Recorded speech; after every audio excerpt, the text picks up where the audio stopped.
ॐ अथ महागौरी स्तोत्रम् वन्दे वाञ्छितकामार्थे चन्द्रार्धकृतशेखरां सिंहारूढा चतुर्भुजा महागौरी यशस्विनीं पूर्णेन्दुनिभां गौरी सोमचक्रस्थिताम् अष्टमं महागौरी त्रिनेत्राम्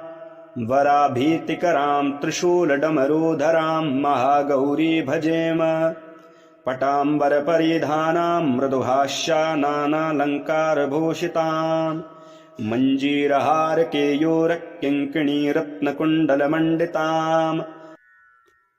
प्रफुल्लवन्दनापल्लवाधरां कान्तकपोलां त्रैलोक्यमोहनं कमनीयां लावण्यां मृणालां चन्दनगन्धलिप्ताम् सर्वसङ्कटहन्त्री त्वं हि धन ऐश्वर्यप्रदायिनीं ज्ञानदा चतुर्वेदमयी महागौरी प्रणमाम्यहम् सुखशान्तिदात्री धनधान्यप्रदायिनीं डमरुवाद्यप्रिया अद्या महागौरी प्रणमाम्यहम् त्रैलोक्यमङ्गलत्वं हि तापत्रयहारिणीं वदतं चैतन्यमयी महागौरी प्रणमाम्यहम्। ॐ अथ महागौरी स्तोत्रम् वन्दे वाञ्छितकामार्थे चन्द्रार्धकृतशेखरां सिंहारूढा चतुर्भुजा महागौरी यशस्विनीं पूर्णेन्दुनिभां गौरी सोमचक्रस्थिताम् अष्टमं महागौरी त्रिनेत्राम् वराभीतिकरां त्रिशूलडमरूधरां महागौरी भजेम पटाम्बरपरिधानां मृदुभाष्यानानालङ्कारभूषितां मञ्जीरहारकेयूरकिङ्किणीरत्नकुण्डलमण्डितां प्रफुल्लवन्दनापल्लवाधरां कान्तकपोलां त्रैलोक्यमोहनं कमनीयां लावण्यां मृणालां चन्दनगन्धलिप्ताम् सर्वसङ्कटहन्त्री त्वं हि धन ऐश्वर्यप्रदायिनीं ज्ञानदा चतुर्वेदमयी महागौरी प्रणमाम्यहम् सुखशान्तिदात्री धनधान्यप्रदायिनीं डमरुवाद्यप्रिया अद्या महागौरी प्रणमाम्यहम् त्रैलोक्यमङ्गलत्वं हि तापत्रयहारिणीं वदतं चैतन्यमयी महागौरी प्रणमाम्यहम्। ॐ अथ महागौरी स्तोत्रम् वन्दे वाञ्छितकामार्थे चन्द्रार्धकृतशेखरां सिंहारूढा चतुर्भुजा महागौरी यशस्विनीं पूर्णेन्दुनिभां गौरी सोमचक्रस्थिताम् अष्टमं महागौरी त्रिनेत्राम् वराभीतिकरां त्रिशूलडमरूधरां महागौरी भजेम पटाम्बरपरिधानां मृदुभाष्यानानालङ्कारभूषितां मञ्जीरहारकेयूरकिङ्किणीरत्नकुण्डलमण्डितां प्रफुल्लवन्दनापल्लवाधरां कान्तकपोलां त्रैलोक्यमोहनं कमनीयां लावण्यां मृणालां चन्दनगन्धलिप्ताम् सर्वसङ्कटहन्त्री त्वं हि धन ऐश्वर्यप्रदायिनीं ज्ञानदा चतुर्वेदमयी महागौरी प्रणमाम्यहम् सुखशान्तिदात्री धनधान्यप्रदायिनीं डमरुवाद्यप्रिया अद्या महागौरी प्रणमाम्यहम् त्रैलोक्यमङ्गलत्वं हि तापत्रयहारिणीं वदतं चैतन्यमयी महागौरी प्रणमाम्यहम्। ॐ अथ महागौरी स्तोत्रम् वन्दे वाञ्छितकामार्थे चन्द्रार्धकृतशेखरां सिंहारूढा चतुर्भुजा महागौरी यशस्विनीं पूर्णेन्दुनिभां गौरी सोमचक्रस्थिताम् अष्टमं महागौरी त्रिनेत्राम् वराभीतिकरां त्रिशूलडमरूधरां महागौरी भजेम पटाम्बरपरिधानां मृदुभाष्यानानालङ्कारभूषितां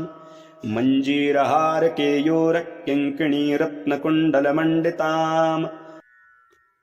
प्रफुल्लवन्दनापल्लवाधरां कान्तकपोलां त्रैलोक्यमोहनं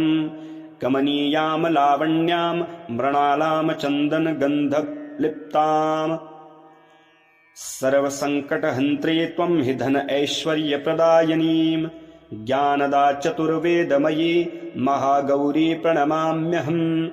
सुखशान्तिदात्री धनधान्यप्रदायिनीं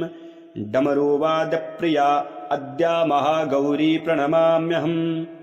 त्रैलोक्यमङ्गलत्वं हि तापत्रयहारिणीं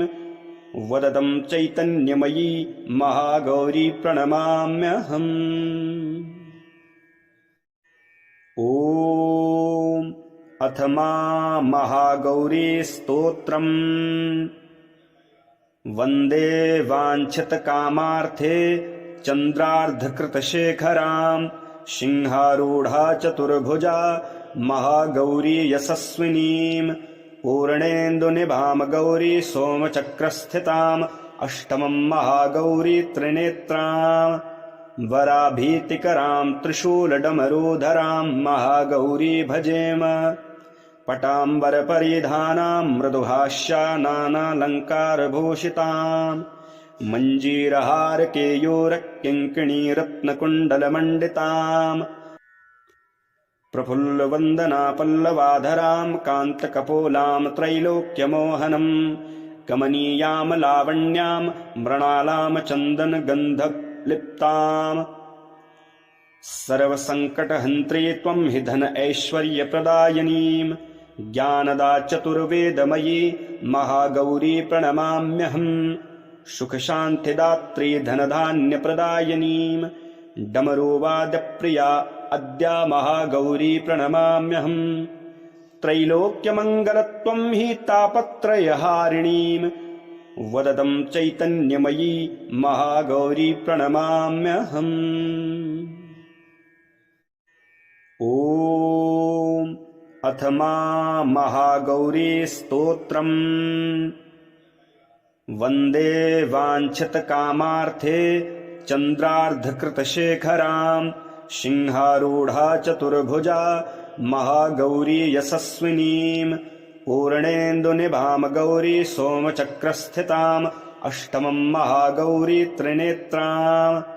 वराभीतिकरां त्रिशूलडमरूधरां महागौरी भजेम पटाम्बरपरिधानां मृदुभाष्यानानालङ्कारभूषितां मञ्जीरहारकेयूरकिङ्किणीरत्नकुण्डलमण्डितां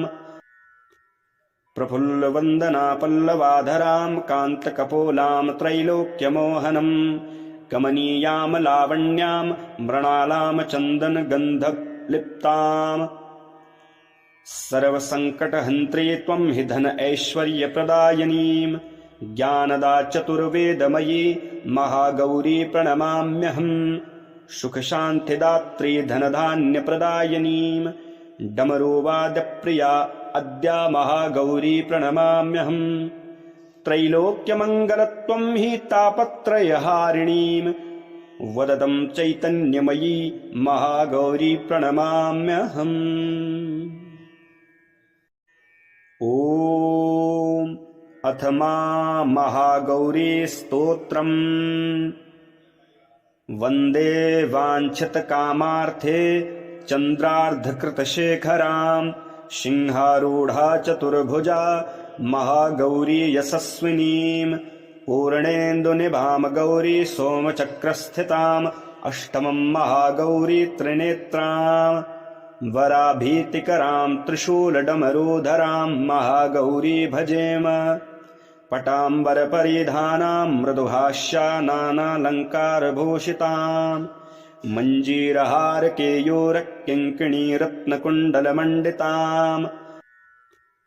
प्रफुल्लवन्दनापल्लवाधरां कान्तकपोलां त्रैलोक्यमोहनं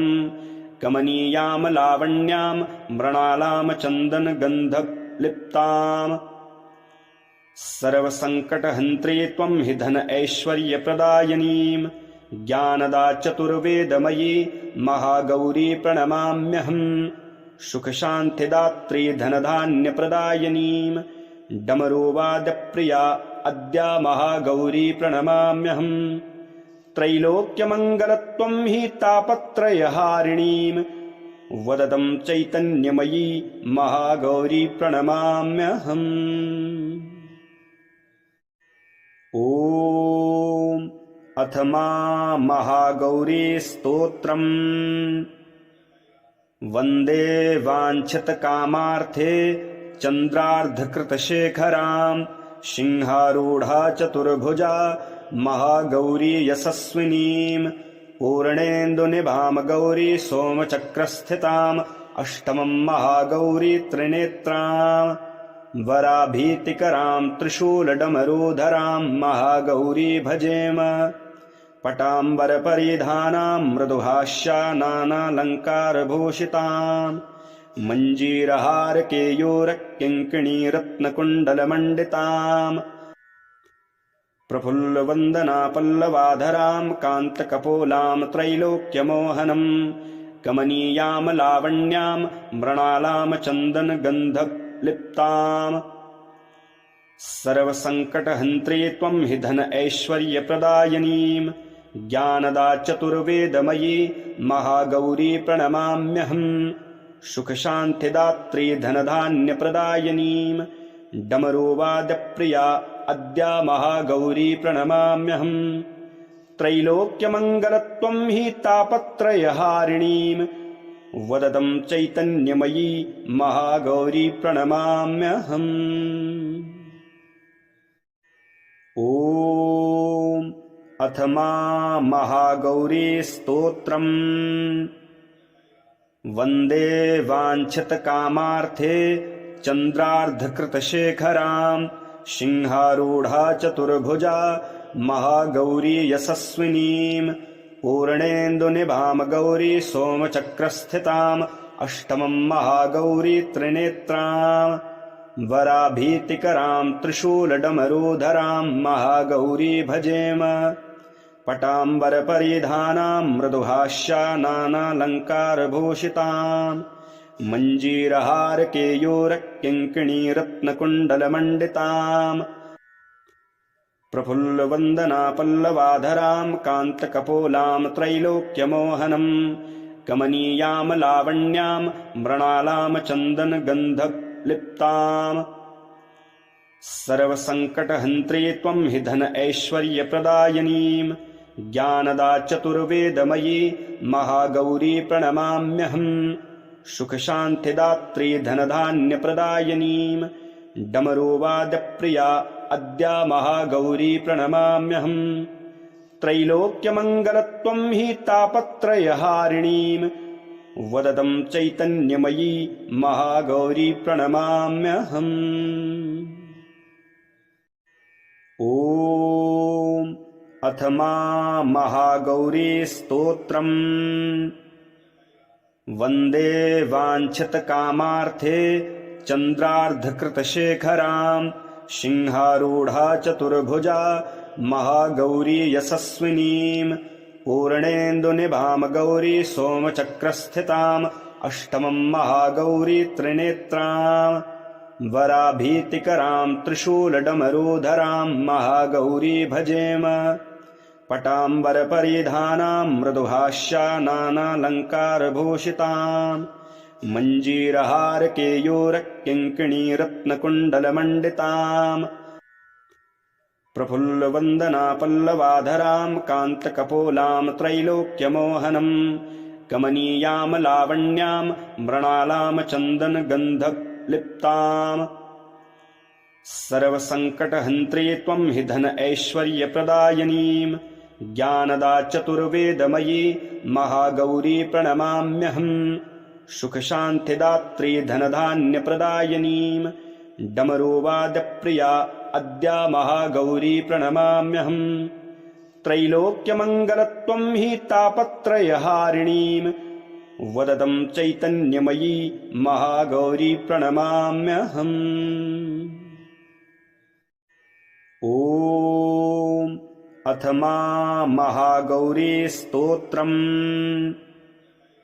वन्दे वाञ्छितकामार्थे चन्द्रार्धकृतशेखरां सिंहारूढा चतुर्भुजा महागौरी यशस्विनीं पूर्णेन्दुनिभां गौरी सोमचक्रस्थिताम् अष्टमं महागौरी त्रिनेत्रां वराभीतिकरां त्रिशूलडमरूधरां महागौरी भजेम पटाम्बरपरिधानां मृदुभाष्यानालङ्कारभूषितां मञ्जीरहारकेयूरकिङ्किणीरत्नकुण्डलमण्डिताम् प्रफुल्लवन्दनापल्लवाधरां कान्तकपोलां त्रैलोक्यमोहनं कमनीयां लावण्यां मृणालां चन्दनगन्धलिप्ताम् सर्वसङ्कटहन्त्री त्वं हि धन ऐश्वर्यप्रदायिनीं ज्ञानदा चतुर्वेदमयी महागौरी प्रणमाम्यहम् सुखशान्तिदात्री धनधान्यप्रदायिनीं डमरुवाद्यप्रिया अद्या महागौरी प्रणमाम्यहम् त्रैलोक्यमङ्गलत्वं हि तापत्रयहारिणीं वदतं चैतन्यमयी महागौरी प्रणमाम्यहम्।